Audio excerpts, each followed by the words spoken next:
लोकसभा चुनाव के बाद जिस तरह से राहुल गांधी और विपक्ष के दूसरे नेता ये दावा कर रहे थे कि अब देश में पीएम मोदी की लोकप्रियता कम हो रही है, उन्हें जनता ने करारा जवाब दे दिया है। राहुल गांधी जो लोकसभा चुनाव के बाद बीजेपी के खिलाफ भ्रम फैला रहे थे, वो एक्सपोज हो गए हैं।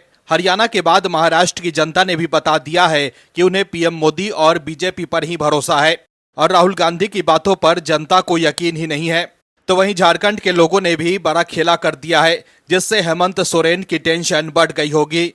दर्शकों, झारखंड विधानसभा चुनाव के नतीजे आ गए हैं।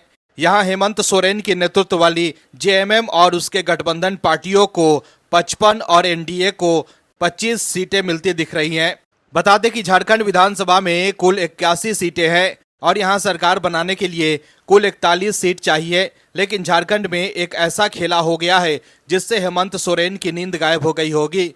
दर्शकों, चुनाव आयोग के आंकड़ों पर गौर करें तो बीजेपी ने झारखंड विधानसभा चुनाव 2024 में कुल 32.77% वोट शेयर प्राप्त किया है, जबकि हेमंत सोरेन की पार्टी जेएमएम को केवल 22.95% वोट मिला है।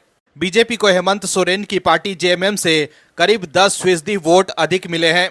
राजनीतिक जानकारों की माने तो ये जेएमएम के भविष्य के लिए खतरे की घंटी है।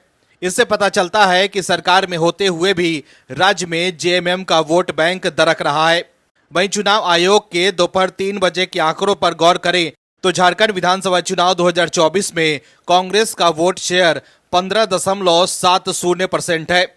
ऐसे में आप समझ सकते हैं कि झारखंड में भी ज्यादातर लोगों ने बीजेपी के पक्ष में मतदान किया है।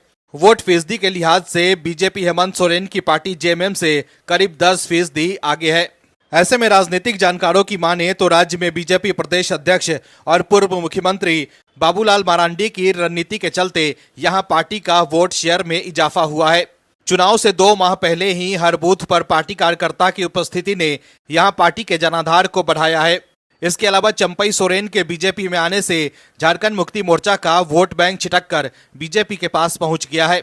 इंडिया गठबंधन की पार्टियों में जेएमएम 33 सीटों पर, कांग्रेस 17 सीटों पर और आरजेडी 5 सीटों पर जीत दर्ज कर रही है। दरअसल झारखंड में बीजेपी ने आक्रामक अभियान चलाया और आरोप लगाया कि घुसपैठिए राज्य की जनसांख्यिकी को बदल रहे हैं और जमीन और नौकरियों पर कब्जा कर रहे हैं, लेकिन अनुसूचित जातियों के लिए आरक्षित सीटें इंडिया गठबंधन के पास ही है। जेएमएम के दूसरे नंबर के नेता और वरिष्ठ आदिवासी नेता चंपई सोरेन को अपनी ओर आकर्षित करने के बाद भी बीजेपी पीछे रह गई है। झारखंड की 28 अनुसूचित जनजाति आरक्षित सीटों में इंडिया गठबंधन आगे है। बीजेपी ने लोकसभा चुनाव में भी सभी आदिवासी सीटें खो दी थी। राज्य की आबादी में आदिवासी मतदाताओं की संख्या करीब 27% है। ऐसा लग रहा है कि आदिवासी मतदाताओं का साथ हेमंत सोरेन को मिला है। बीजेपी अगर अपने बड़े आदिवासी नेता और प्रदेश अध्यक्ष पूर्व सीएम बाबूलाल मरांडी को सीएम उम्मीदवार बनाती तो बाजी पलट सकती थी। हालांकि वोट शेयर के हिसाब से बीजेपी सबसे बड़ी पार्टी बनकर उभरी है।